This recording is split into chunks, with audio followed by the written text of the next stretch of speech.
Girivaradari Gopi Jana Balaba Girivaradari Yashodanandana Braja Janaranjana Yashodanandana Braja Janaranjana Yamunatira Vanachari Yamunatira Vanachari Jayoradha Madhava Kunjabihari Jayoradha Madhava Kunjabihari Hare Krishna, Hare Krishna, Krishna Krishna, Hare Hare, Hare Rama, Hare Rama, Rama Rama, Hare Hare,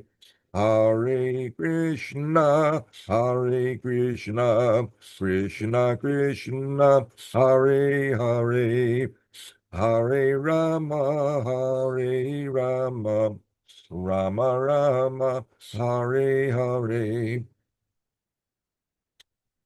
Jai Om Vishnu Pad Paramahamsa Parivrajakacharya Ashto Tarasata Shri Srimad Divine Grace Abhaya Charana Ravinda Bhakti Vedanta Swami Srila Prabhupada Ki Jai Ananda Gaudiya Vaishnava Vrinda Ki Jai Namacharya Srila Haridas Thakur Ki Jai Brahmsikaho Shri Krishna Chaitanya Prabhu Nityananda Shri Advaita Gadadhar Shri Vasadi Gaura Bhakta Vrinda Ki Jai Shri Shri Radha Krishna Gopa Gopinath Shama Kunda Radha Kunda Giri Govardhan Ki Jai Shri Vrindavan Namaturadam Ki Jai Shri Mayapur Navadipram Ki Jai Shri Jagannath Puridam Ki Janagari Ram Ki Jai Gangamayi Jamuramayi Ki Jai Tulasi Devi Bhakti Devi Ki Jai Shri Harinam Sankirtan Ki Jai Grantara Srimad Bhagavatam Ki Jai Samapeta Bhakta Vrinda Ki Jai Gaura Premanande Hari Hari Bol. All glorious to the assembled devotees Hare Krishna. All glorious to the assembled devotees Hare Krishna. All glorious to the assembled devotees Hare Krishna. Om Namo Bhagavate Vasudevaya. Om Namo Bhagavate Vasudevaya. Om Namo Bhagavate Vasudevaya. Narayanam Namaskritya Naram Jaiva Narotamam Devim Saraswatim Vyasam Tato Jayam Udirayet Shrinvatam Svagata Krishna Punya Shravana Kirtana Hridyanta Sto Yavhadrani Virhunoti Suhritsatam Dashta Praishvabhadreshu Nityam Bhagavata Sevaya Bhagavat Yutama Shloke Bhaktir Bhavati Naishtiki. Before reciting the Srimad Bhagavatam, which is the very means of conquest, one should offer respectful obeisances unto the personality of Godhead Narayan, unto Naranarayan Rishi, the supermost human being, unto Mother Saraswati, the goddess of learning, and unto Shuddha Vyasadeva, the author, Sri Krishna, the personality of Godhead, who is the Paramatma, the supersoul in everyone's heart, and the benefactor of the truthful devotee, cleanses desire for material enjoyment from the heart of the devotee who has developed the urge to hear his messages, which are in themselves virtuous when properly heard and chanted. By regular attendance in classes on the Bhagavatam, and by rendering service to the pure devotee, all that is troublesome to the heart is almost completely destroyed, and loving service unto the personality of Godhead, who is praised with transcendental songs, is established as an irrevocable fact. Om Jnanatimirandasya Gyananjana Shalakaya Chakshur Unmiritam Jena Tasma Shri Gurave Namaha Shri Chaitanya Manobishtam Shtapitam Jena Bhutade Swayam Rupa Kadamahyam Dadati Svapadantikam Vandeham Shri Guru Shri Juta Barakamalam Shri Gurun Vaishnavamscha Shri Rupam Sagrajatam Sahagana Raghunatan Vitantam Sajivam Sadvaitam Savadutam Parijana Sahitam Krishna Chaitanya Devam Shri Radha Krishna Padan Sahagana Lalita Shri Vishakan Vitam Scha He Krishna Karuna Sindho Dinabandho Jagatpate Gopesha Gopika Kanta Radha Kanta Namostute Tapta Kanchana Gorangi Radhe Vrindavaneshwari Vrishabhanosute Devi Pranamami Hari Priye Hare Krishna, Krishna Krishna, Hare Hare, Hare Rama, Rama Rama, Hare Hare. Hare Krishna.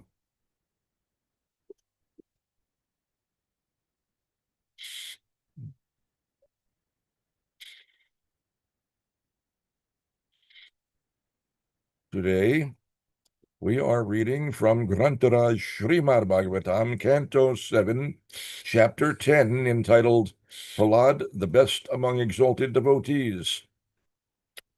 And we are covering today texts 67 through 70, which wraps up this chapter. Sharam Danushi Sandhaya.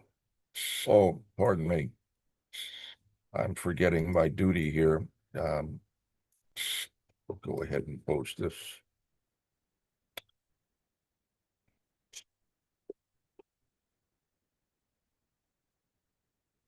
Hare Krishna. Sharam Danushi Sandhaya Muhurte Vijitishvaraha Dadadha Tena Durbhedya Arota Tripuro Nirpa. I'll just read the translation.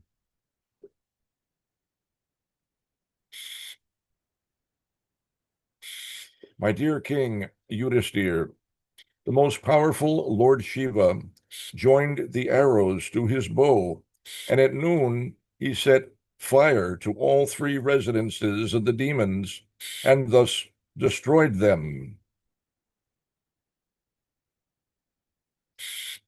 Text 68. Dvi dun du bhayo divi dun du bhayo nedur vimada shatasang kulaha devarshi pitras siddhesha jayeti kusumot karahai avakiran jagur hrishta na nan ritush chapsaro ganaha.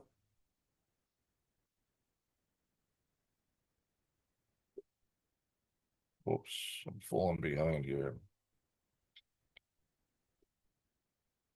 Seated in their airplanes in the sky, the inhabitants of the higher planetary systems beat many kettle drums. The demigods, saints, pitas, siddhas, and various great personalities showered flowers on the head of Lord Shiva, wishing him all victory, and the apsaras began to chant and dance with great pleasure.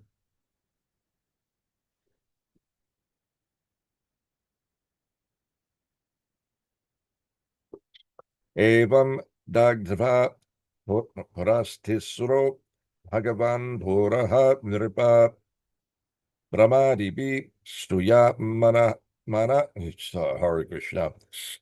Brahmadibi Stuya Mana Swamdama Bharatyapadyata.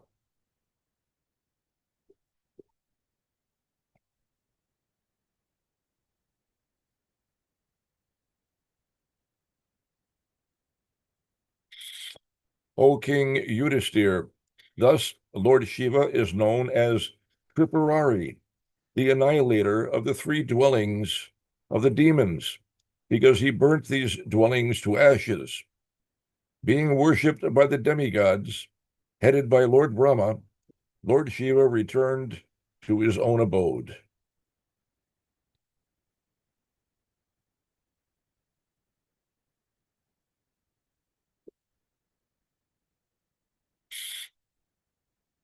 Evam vidan yasya hare swamayaya vidambanas vidambamanasya nirokam atmanaha viryani gitan rishibir jagad gurur lokam vanan yaparam Lokam punanan ya param vadami kim. The synonyms: evam vadani, in this way; asya, of Krishna Hare, of the Supreme Personality of Godhead; svamayaya, by his transcendental potencies; vidam bhamanasya, acting like an ordinary human being; nirlokam, within human society; atmanaha, of him; viryani, transcendental activities; Gitani, narrations; Rishibihi, by great saintly persons; Jagat Guru, of the Supreme Master; Lokam, all the planetary systems; Punanani, purifying; Aparam, what else; Vadamikim, can I say?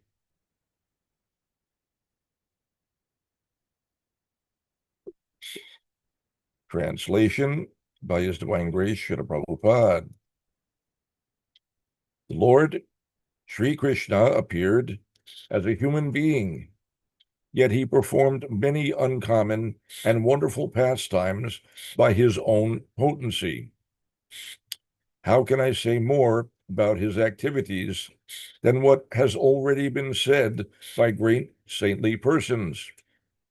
Everyone can be purified by his activities simply by hearing about them from the right source.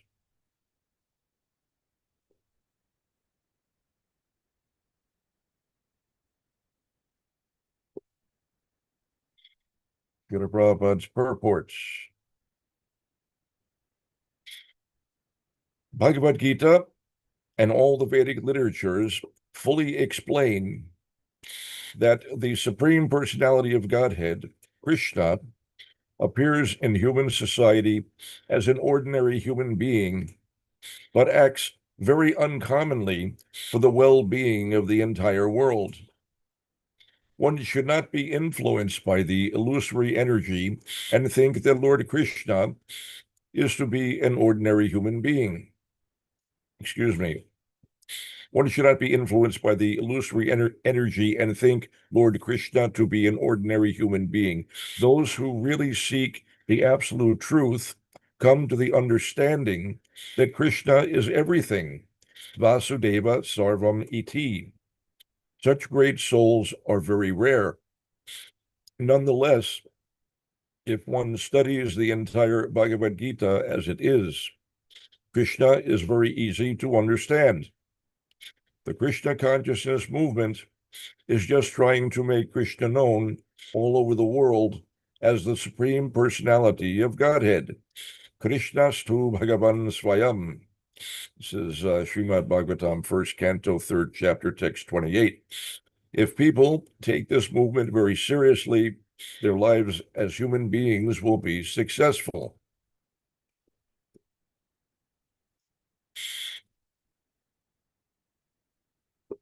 Thus end the Bhaktivedanta purports of the 7th Canto, 10th chapter of Srimad Bhagavatam, entitled Prahlad, the best among exalted devotees. Hare Krishna.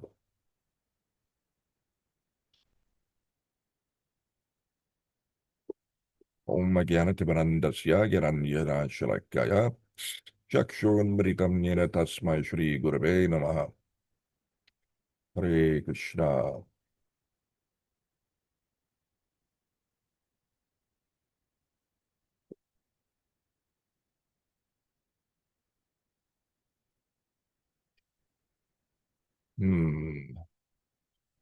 I'll read through the translations once again.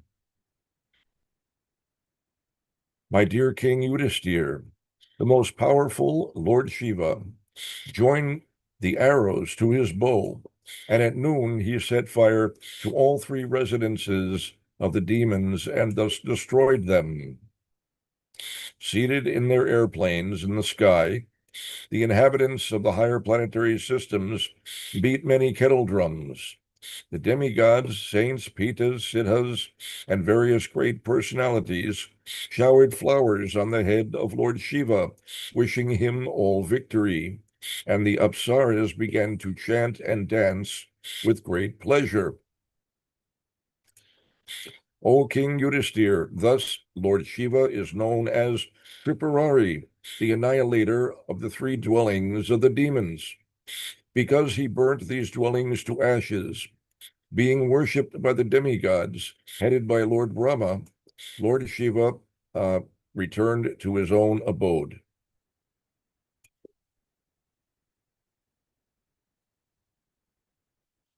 The Lord Sri Krishna appeared as a human being, yet he performed many uncommon and wonderful pastimes by his own potency. How can I say more about his activities than what has already been said by great saintly persons?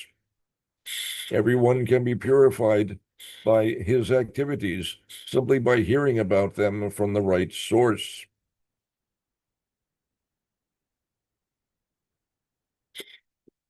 Hare Krishna. This final verse, text 70,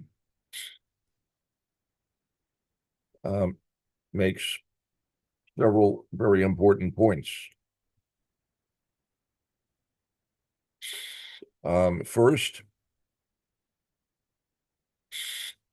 it is stated here, how can I say more about his activities than what has already been said by great saintly persons?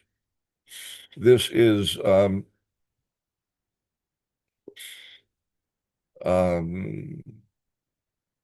always true for all of us, that it is actually not possible to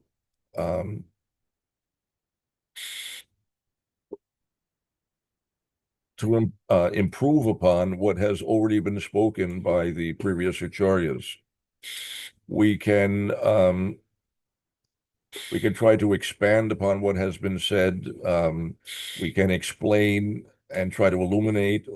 We can present examples to try to clarify and illuminate the meaning of what has been said. But the process of parampara, which is very strict, is that we do not add anything, nor do we subtract anything from what has been presented by the previous acharyas. It's a very important and fundamental principle. The system of parampara is essential to ensure that the message as it is received intact and not somehow distorted. It is easy for the message to be modified in various ways and thereby the potency lost. In order for the message to have the greatest effect,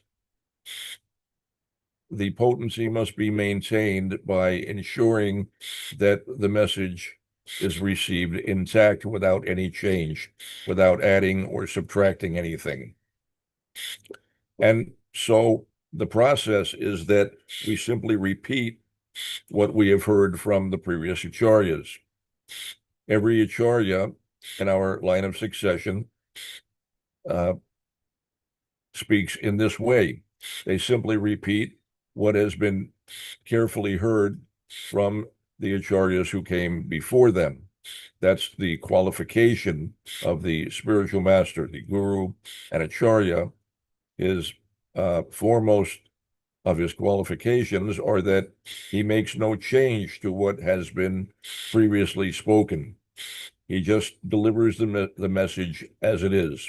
Srila Prabhupada gives the example of the postman. Srila Prabhupada would say the post peon.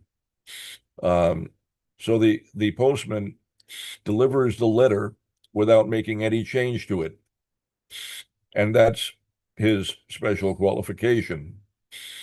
It is critical that the postman does not make any change to the message that he delivers. If he were to do that, he would be fired. So similarly, The guru, his qualification is that he delivers the message without making any change. He doesn't add anything to it, and he doesn't subtract anything from it. So the recipient receives the message exactly as it was intended. So the system of parampara is all about ensuring that the message, which is coming originally from Krishna, is received intact without any changes. And so, therefore, it has the greatest possible potency. It will have the intended effect. Our business as devotees is to try to increase the number of devotees, and we do that by spreading the message of Krishna and his devotees. But in order for our words to take effect, to be most efficacious, it's critical that we make no changes to the message.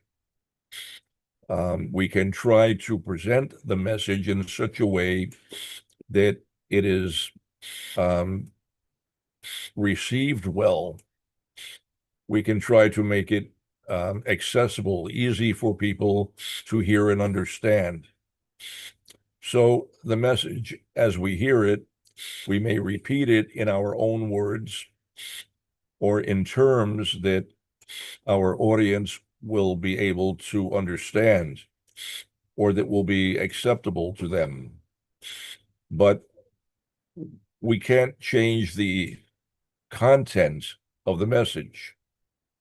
That cannot be done. Whatever is there must be delivered intact. We can't add to it. We can't subtract from it. It must remain perfectly intact. We can change the wording to make it easier for someone to understand. We can put it in our own words. We can embellish with examples. We can draw parallels to other statements from Guru and Shastra, but it's critical that we do not make changes to the message itself. If we make changes to the message, the result then is that the potency is lost, and no matter how much we speak, it will not have the desired effect, or the effect will be significantly diminished. So, parampara, very, very critical principle, strictly followed by all acharyas. And it is for that reason that we are able to derive benefit from hearing Srimad Bhagavatam, Bhagavad Gita, Sri Chaitanya Charitamrita, the words of Srila Prabhupada and our own spiritual masters have the potency to transform our consciousness because the message has been delivered without any change, even across millennia.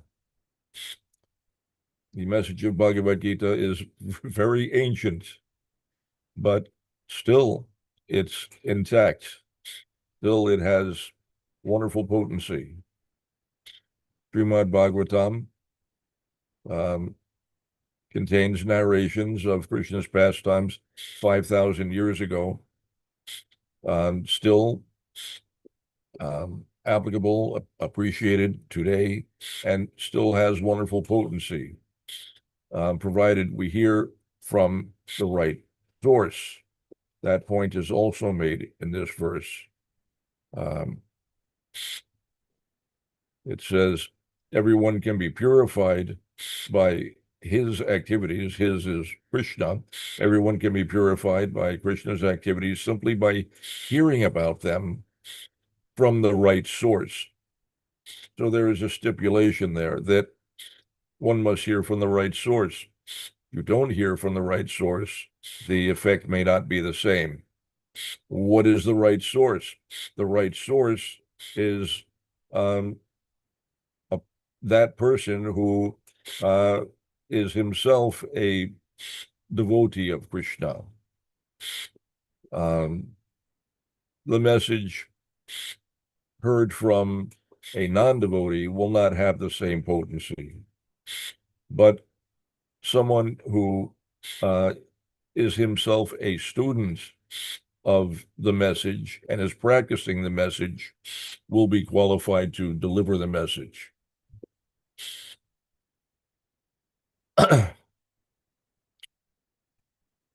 So we are supposed to be preachers of this message. We have to also qualify ourselves by following the message. We have to hear it from qualified individuals, not just anyone. And because the message of Srimad Bhagavatam, for example, or also Bhagavad Gita, is available from many sources. Srila Prabhupada often explains that when he came to the U.S., there were many different translations available of Bhagavad Gita from various personalities, but none of those editions of Bhagavad Gita made a single devotee of Krishna. Nobody became a devotee by reading those books because they were presented by individuals who themselves were not devotees, who did not have the qualification, and they did not deliver the message intact. They made changes. They interpreted the meaning of Bhagavad Gita. And so Srila Prabhupada made a point of entitling his edition of Bhagavad Gita as it is, because he made no change. He delivered the message of Bhagavad Gita precisely as he received it from his spiritual master. And the result we can see today is that, and Srila Prabhupada explained that as soon as he presented his edition of Bhagavad Gita, immediately so many devotees were made because the potency remained intact. The message was unchanged. That's the principle. So in order to be effective as preachers of Krishna consciousness, if we want to instill Krishna consciousness in others, we have to qualify ourselves. We have to be following the process ourselves. Then it will be possible for us to transfer that consciousness of loving devotion to Krishna to the heart of another. If we can't give what we ourselves do not possess, you can speak philosophy endlessly, but your words will have no effect on another person if your consciousness is not actually there. If you yourself were in Maya, you can speak the philosophy of Krishna consciousness endlessly, but it won't necessarily have any effect on anyone who hears. You have to have the consciousness, then the potency will be there. So all those elements, the consciousness must be there, and you have to repeat the words as you receive them as well. Then your preaching will have effect.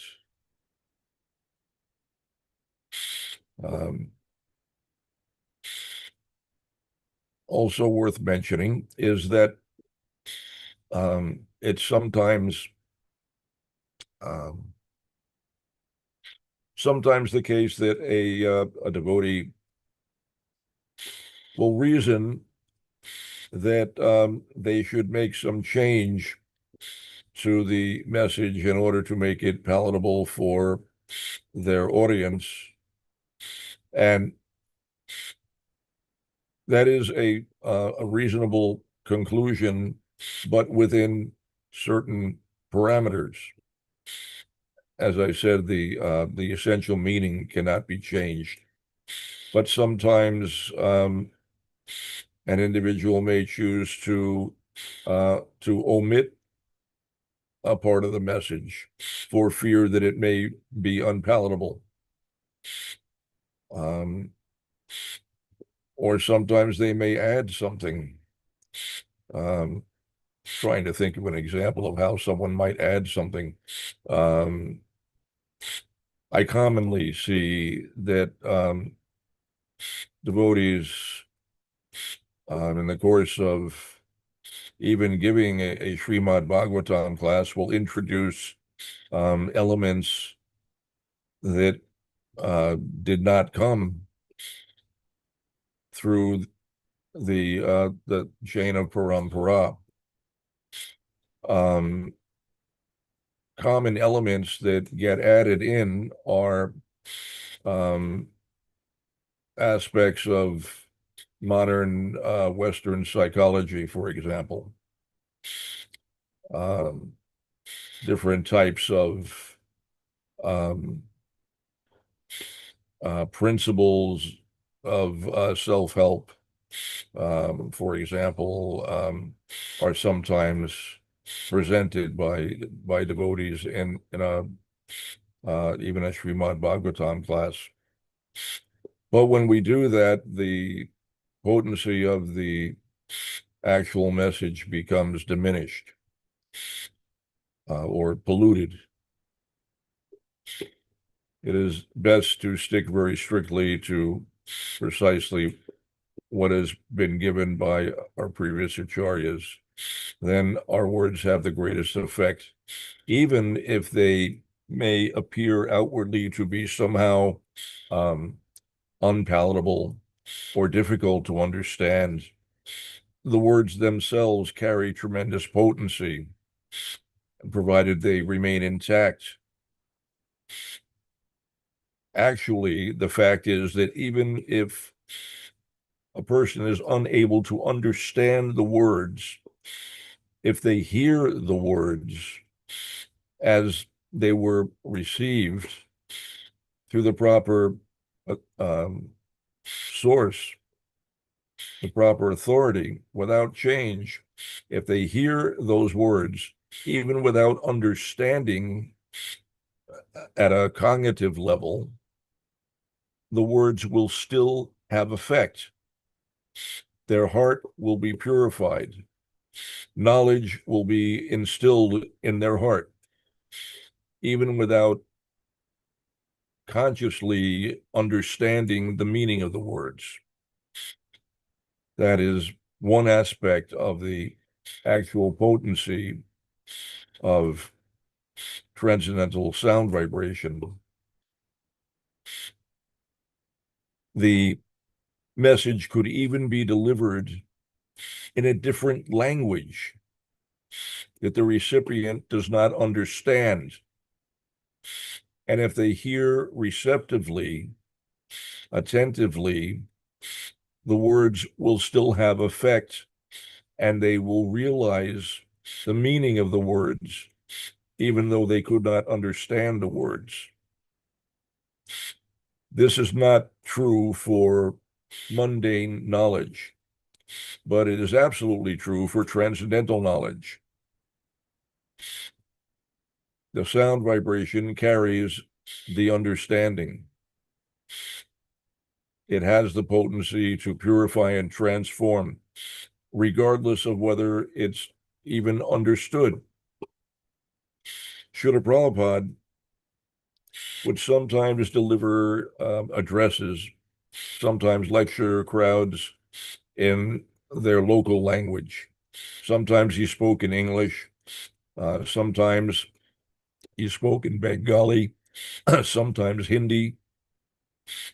In rare instances, Srila Prabhupada was even known to actually, he was actually able to speak conversational Sanskrit, and sometimes had Sanskrit conversations with individuals who knew Sanskrit. That's very, very rare and unusual. But Srila Prabhupada would speak in different languages, and sometimes his Western disciples, upon discovering that Srila Prabhupada was going to speak in Hindi or Bengali, because they didn't know the language, they would think, all right, what's the point in me being here? I can't understand what Srila Prabhupada is saying. I'll go and chant my rounds or do some other service. And when they attempted to get up to leave, Srila Prabhupada would stop them and chastise them, telling them that they must sit down and listen, that it doesn't matter if they can't understand the words, that they should listen nonetheless. Just hear the sound vibration, just let it enter your ears. Hear it submissively, let it enter your heart through your ears, and the effect will be there. I have practical experience as a young devotee. When I moved into the temple was wired for sound everywhere, from the basement to the attic. Every room, every hallway, everywhere you went, there were speakers, and recordings of Srila Prabhupada were played all throughout the entire building, 24 hours a day, 7 days a week. Bhajans and lectures. And my service initially was cleaning the temple, the entire temple from top to bottom. And while I was cleaning, I would hear Srila Prabhupada speaking and chanting. And initially, I could not understand Srila Prabhupada's thick Bengali accent. But I had been told to hear Srila Prabhupada attentively and receptively, that would purify my heart. And I believed the devotees, so I listened carefully to the sound of Srila Prabhupada's voice. And immediately I detected that the sound of Srila Prabhupada's voice was heavily laden with transcendental nectar. It was extremely nectarian to listen to and addictive. And that captured me immediately. I became addicted to listening to the sound of Srila Prabhupada's voice, but I could not understand a word of what he was saying. Nonetheless, by listening to Srila Prabhupada's voice, my heart became transformed. Daily, I could perceive how I was being purified and how my attraction for that transcendental sound vibration was increasing more and more. It elevated me above the modes of material nature. It enabled me to transcend the compulsions of my senses. And I began to understand everything about spiritual life, about Krishna consciousness. Everything became crystal clear to me just by hearing the sound vibration produced by Srila Prabhupada. I could not consciously understand what he was saying, but the understanding was nonetheless being transmitted to my heart. I became thoroughly addicted to that sound vibration. And once I left that temple, this was the New York temple, which was in Brooklyn at the time, Henry Street. In the winter of 75, I went to India, but I could not bear to be anywhere where I could not constantly hear Srila Prabhupada. That sound vibration was so relishable, I couldn't bear to be without it. So I acquired a tape recorder. Cassette tapes were brand new at the time. I got a portable cassette player and a small collection of recordings of Srila Prabhupada and some headphones. And that way I was able to listen to Srila Prabhupada on the flight, and everywhere I went, I made sure that I was always listening to Srila Prabhupada. And I continued doing that year after year, wherever I was. I got married. I had my own apartment. And then I wired my apartment for sound so that I had the same effect as the Henry Street Temple. Srila Prabhupada played 24 hours a day, 7 days a week. And to this day, to this very day, I still have Srila Prabhupada playing 24 hours a day, 7 days a week. If you come to my cabin, devotees say they can hear the sound of Srila Prabhupada chanting from outside the door. In the middle of the night, at 1 a.m., 2 a.m., you'll hear Srila Prabhupada chanting. Any time of the day or night, if you call on the phone, you'll hear Srila Prabhupada chanting. As always, I turn it off for Srimad Bhagavatam class, but otherwise, right after class, I turn it on again because it's so wonderful. It's so transcendently wonderful. I can't bear to be without it. It has completely transformed my life. Quickly, of course, I learned to understand what Srila Prabhupada was saying. I became very familiar with his accent, and I could understand precisely what he was saying. And then it became especially wonderful. And so as soon as I had the opportunity, I subscribed to the tape ministry produced by the Bhaktivedanta Archives. All of Srila Prabhupada's recordings, all of his lectures, morning walks, room conversations were all recorded and then distributed through this tape ministry. So on a weekly basis, I would get a number of tapes. And at one point, I became very ill. I was bedbound for 5 years. During that time, I was so sick, I didn't have the strength to chant, but I could still hear.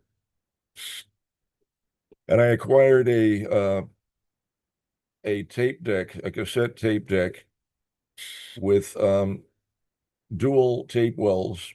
So it held two cassette tapes at the same time. And each of those uh,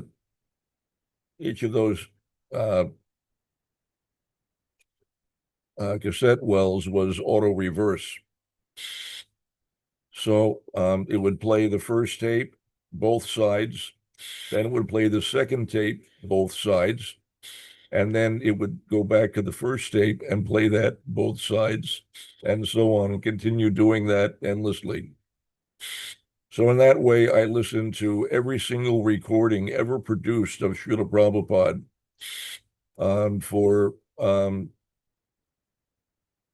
and there were a lot of recordings. I mean, hundreds upon hundreds or, thousands of recordings. It took a long time to go through them. But in one listening, I would listen to the same tape a minimum of 4 times, 4 to 6 times before I changed the tape. So over those years of illness, it was actually one of the most ecstatic times of my entire life. I was deathly ill, but I was spiritually ecstatic. And that spiritual ecstasy actually restored my health. After that, I recovered the strength to chant again. And I didn't just start chanting again.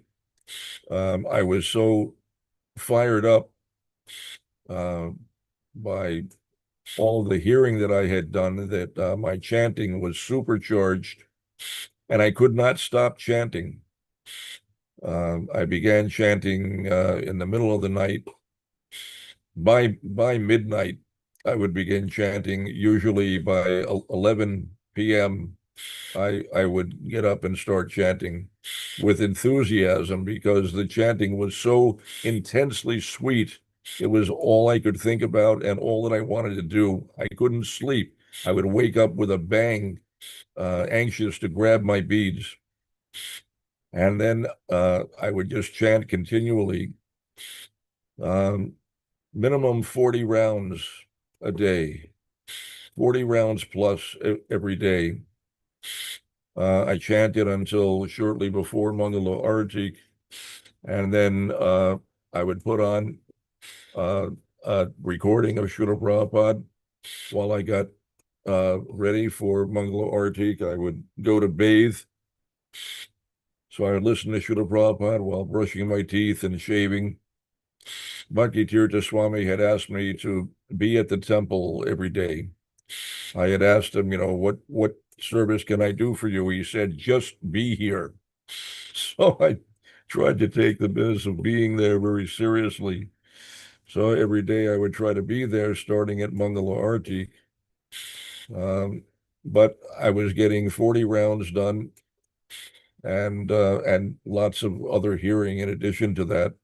And it was extraordinarily ecstatic, beyond my ability to describe in English words. Um, Mind-boggling ecstasy, incredibly sweet. Anyway, I've gone off on a tangent here, but at least we have filled the time. It's now 8:06.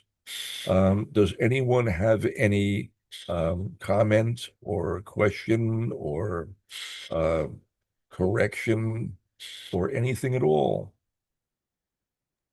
Hare Krishna Prabhu, thank you so much for the impromptu class. I was, as you were thinking about examples, how changes get introduced into the prompt to reduce the potency. I was thinking of the Notebook LM case study you did, because that that's the principal technology now that is being used to attack the epistemology of various traditions. And so, if you could present some examples from your case study, I think that would be, yeah, pertinent to the times we're living in. I can speak a little bit about that. When when AI began to become popular, particularly amongst devotees, I became curious and I looked into it. I have a background in computers. Um, I used to program IBM mainframes and minis. And then when the first IBM PC came out, I bought an IBM PC. I learned the whole machine inside out, and I I became a computer consultant and programmer. Um, Later, I started manufacturing my own computers. I sold them nationally. My only competition at the time was a young person named Michael Dell. Um, we were both doing the same thing, but I was disabled by a car accident and he wasn't. So he went on to make megabucks, and my business I sold to um, oh my gosh, I can't remember his name now. Um, anyway, one devotee who took over the business, and I think it's still operating in New York. Um, but so I have that background, and so I looked into to AI, and one day Dasya Prema Prabhu posted on WhatsApp a link to a um, a notebook LM um, that was based upon Srila Prabhupada's books. There's one devotee, can't remember his name now.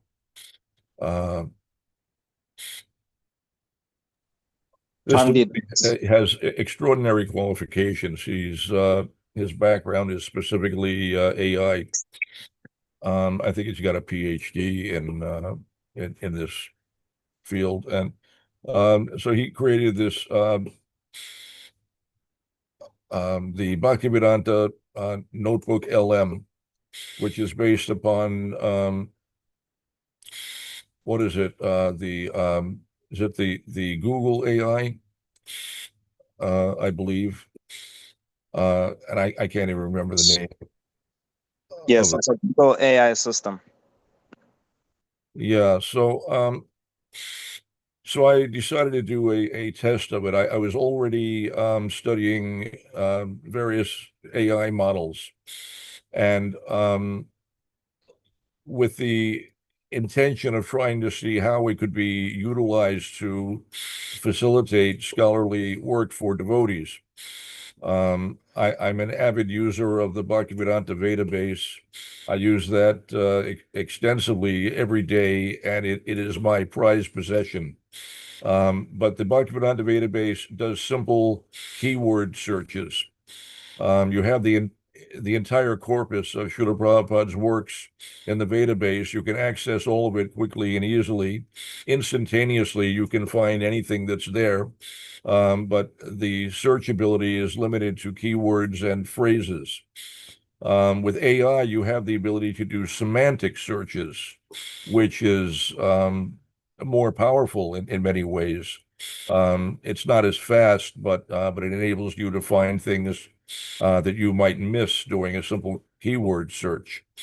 So I was curious to see what could be done. And in the course of doing this, I learned a great deal. And I decided that this information is important to devotees, important enough that I should record this. And I decided to write a book on using AI for Vaishnav study and scholarly work. It's still in the works. It's a big job putting it together. There's so much to know, but and in the course of doing that, I looked at a lot of models and did testing of them. So I did a test of this particular model that was being advocated by the devotee who put it together. Um, his his claim was that it is not subject to the kind of flaws that you find in other AI models. AI models have a bunch of flaws, which are known in the AI industry as failure modes. So, one failure mode is the tendency to hallucinate. That an AI model will it wants to create consistency, and if there is not consistency, it will fill in the blanks by creating something that's fictitious. Um, and so, if you search for examples of uh, um, let's say you're trying to find a quotation that supports a certain philosophical point. Um, the the average AI model will often present fictitious quotations. It will make up a quotation that sounds perfectly plausible, or it will synthesize a quotation that is bits and pieces drawn from many different actual quotes and put them together in a way that sounds correct, and it will provide a citation that sounds plausible. Srimad Bhagavatam, third canto, 27th chapter, text, whatever. But the verse doesn't exist. It's a complete fabrication. So that's one kind of failure mode. There are many. There are many different failure modes. In the course of my research, I uncovered maybe a dozen failure modes that were never known before. I ascribed new names to failure modes that were never known to exist before. There's a great many, great many different failure modes. And in the case of Notebook LM, um, I asked a simple question about what Srila Prabhupada had said about sex life and marriage. And it initially presented a very reasonable, plausible, and factual um, response. But then it also presented a synthesis of Srila Prabhupada's teachings in which it distorted the meaning of Srila Prabhupada's actual words. It reframed them completely. It butchered the essential meaning of Srila Prabhupada's instructions in a way that sounded perfectly reasonable, perfectly plausible, but it was 100% wrong. And if any devotee were to hear it, if they didn't have sufficient background in Srila Prabhupada's actual instructions, they would get the completely wrong idea. In this case, the result would be that they would wind up deviating from fundamental principles of Krishna consciousness, um, and they would think that their actions were justified by Shastra and by Guru because the presentation of this AI model was so very convincing. So that is the greatest danger of AI, that it's not the hallucinations, because that's usually obvious.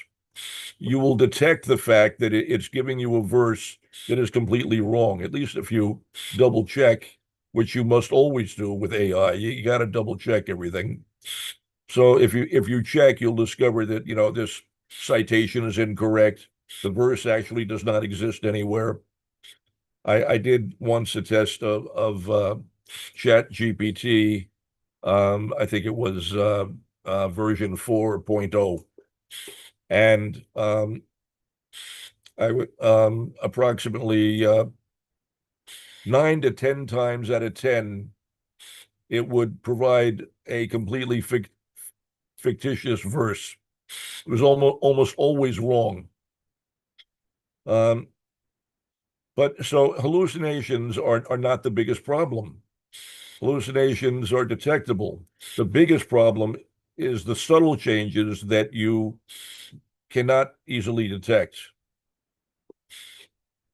So the only way you can protect yourself against that is that you have to actually know the philosophy of Krishna consciousness.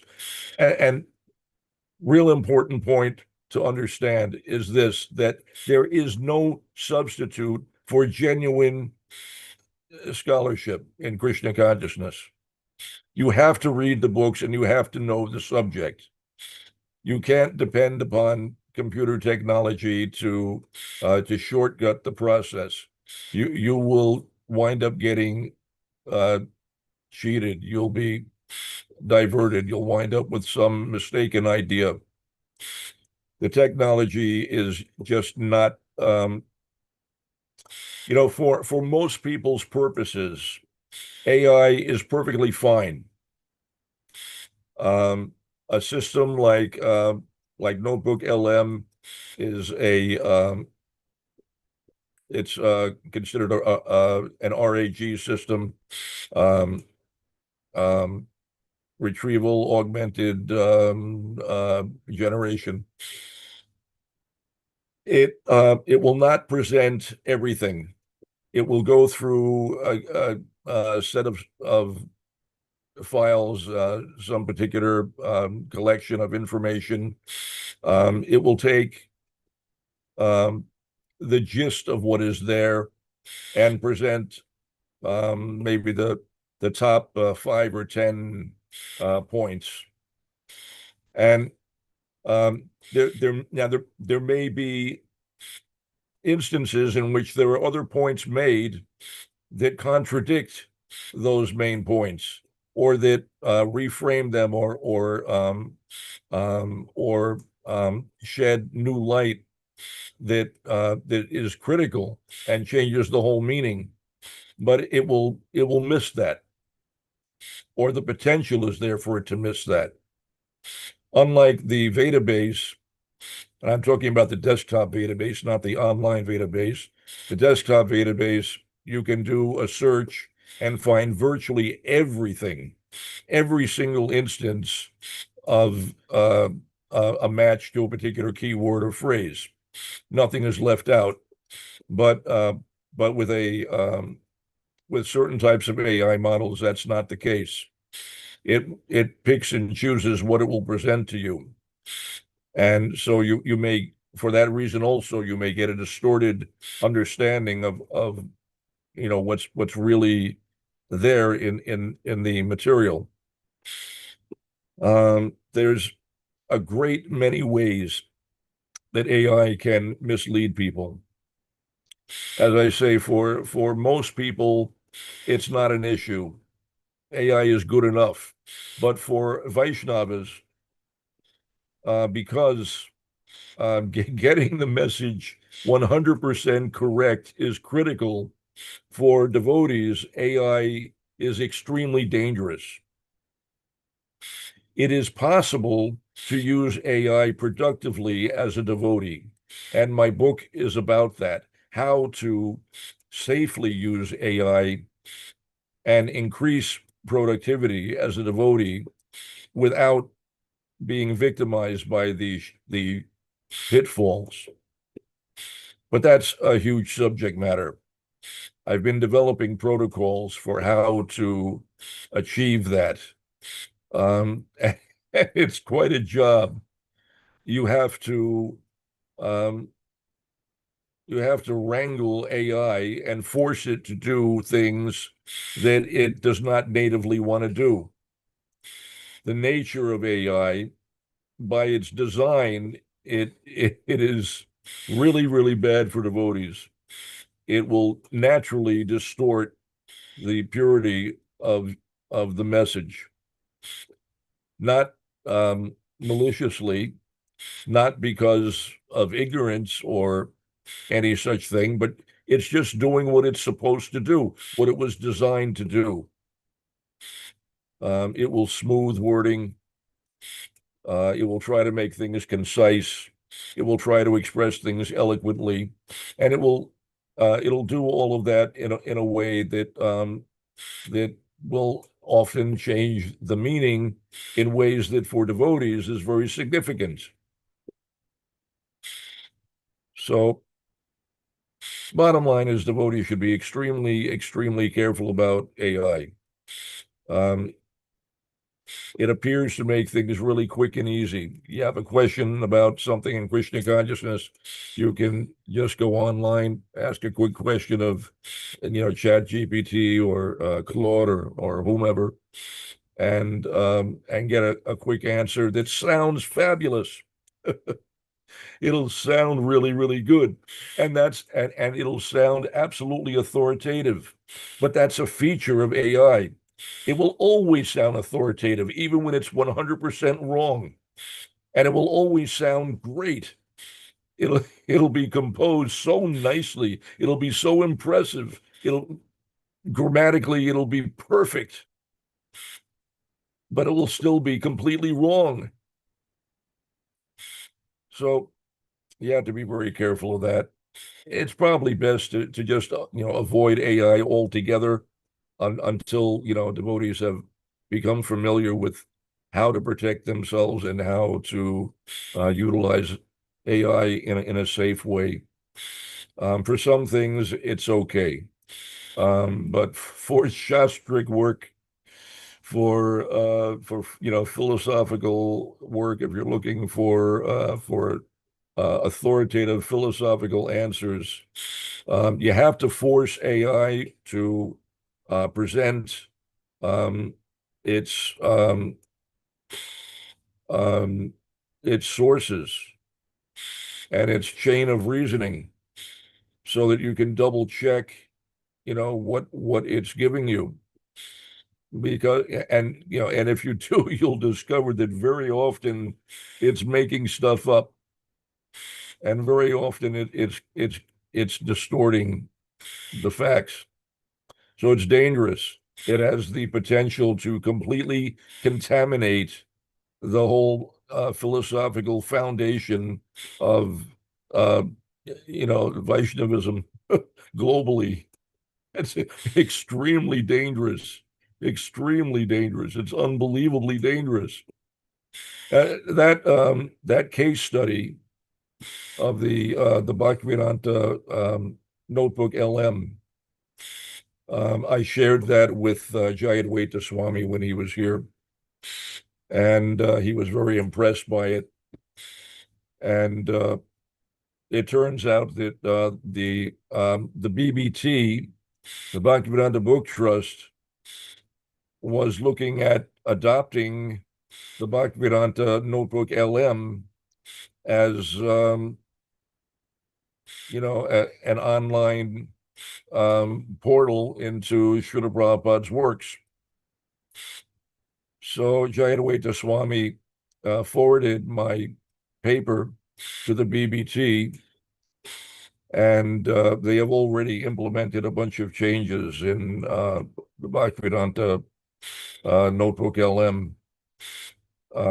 It's now very significantly improved based upon my criticisms, but it still has the capacity to distort the message, and that can't be changed. There isn't a simple way to stop that, and if you want complete information, it is not capable of giving you a complete answer to your inquiry. It will just latch on to the first instances of what it thinks to be a reasonable response. It won't give you the whole picture. So it has significant limitations. And maybe in time that will be improved. But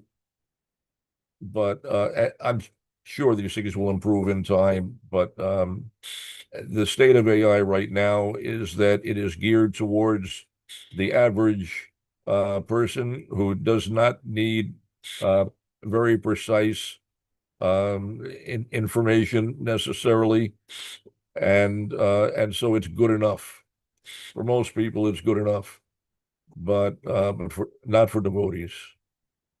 If you need, genuinely accurate, authoritative, philosophical information, AI is the wrong source. It will mislead you in ways that you will not be able to detect. It will sound 100% authoritative.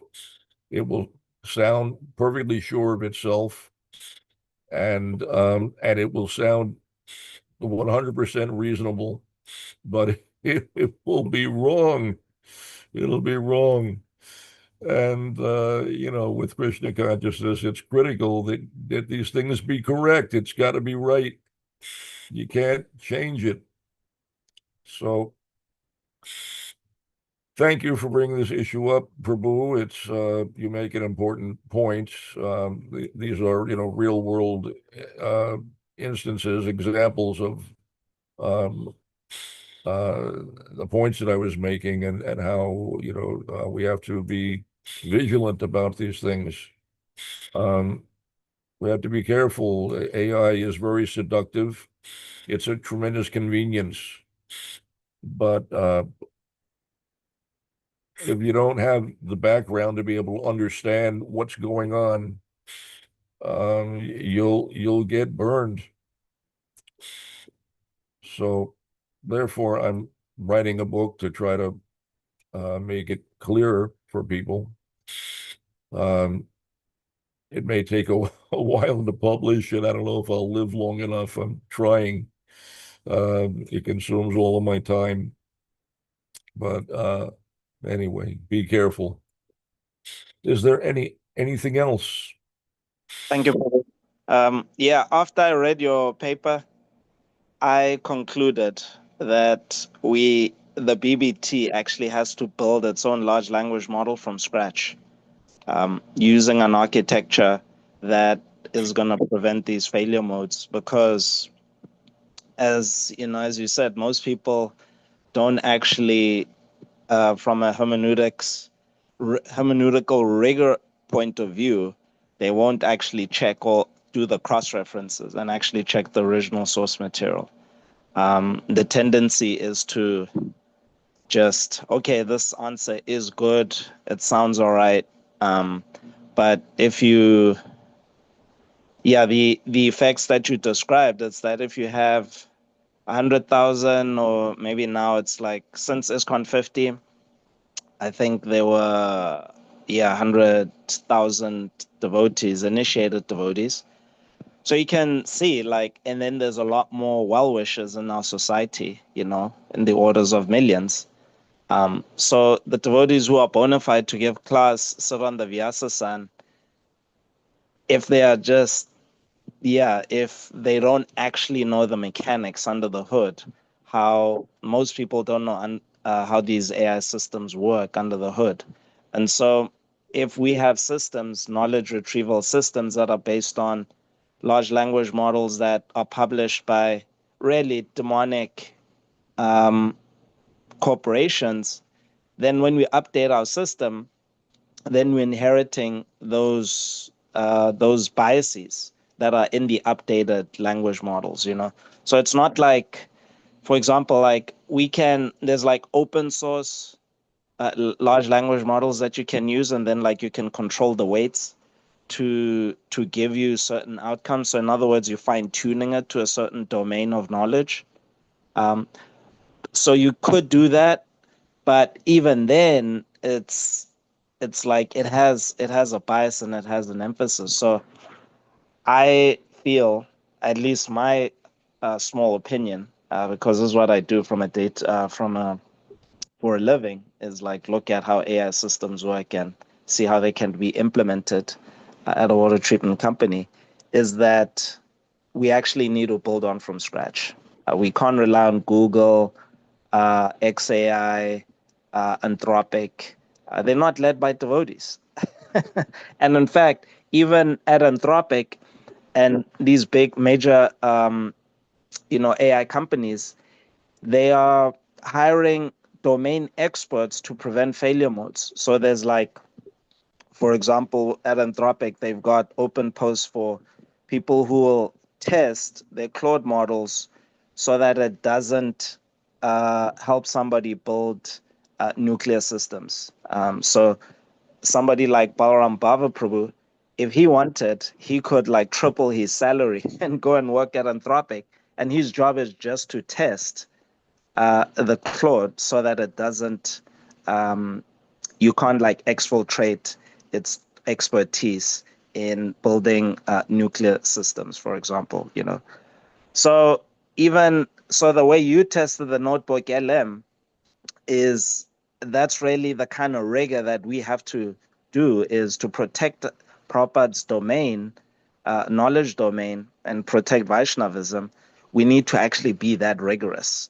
It doesn't have to be the whole society, but just a few individuals need to do that. And yeah, my conclusion is we need to build one from scratch and maintain our own large language model.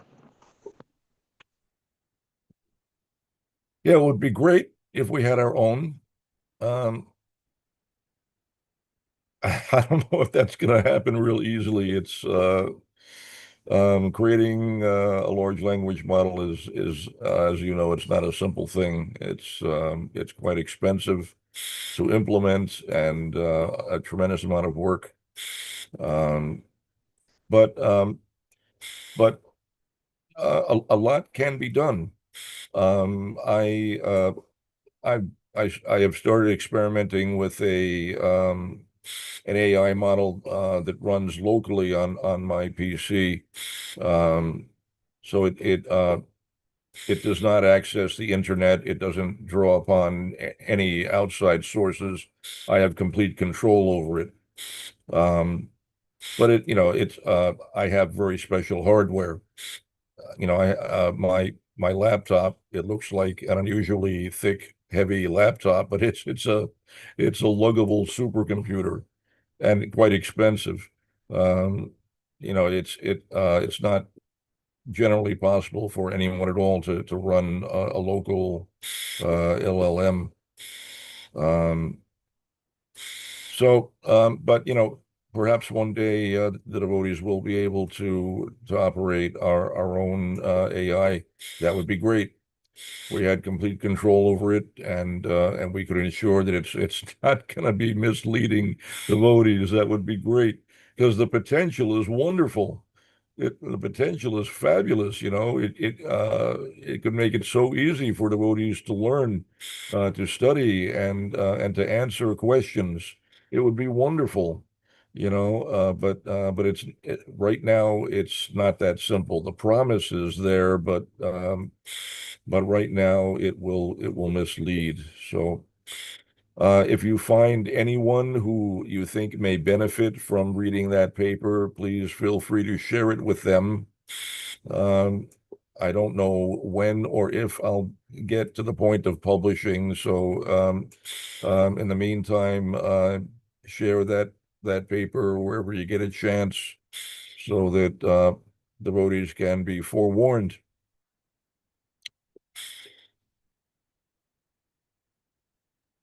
Will do, Prabhu. Thank you. Hare Krishna. Hare Krishna. We've gone way over time, which is fine with me, but may not be fine with you.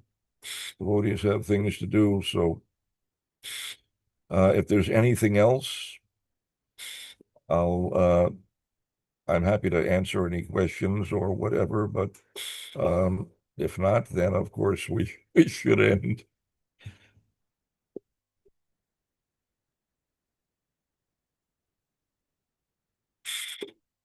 All right, then, Prabhu, thank you for putting up with me. All glories to His Divine Grace, Srila Prabhupada. Shri Shri Radha Damodar Ki Jai. Hare Krishna. Jai. Hare Krishna.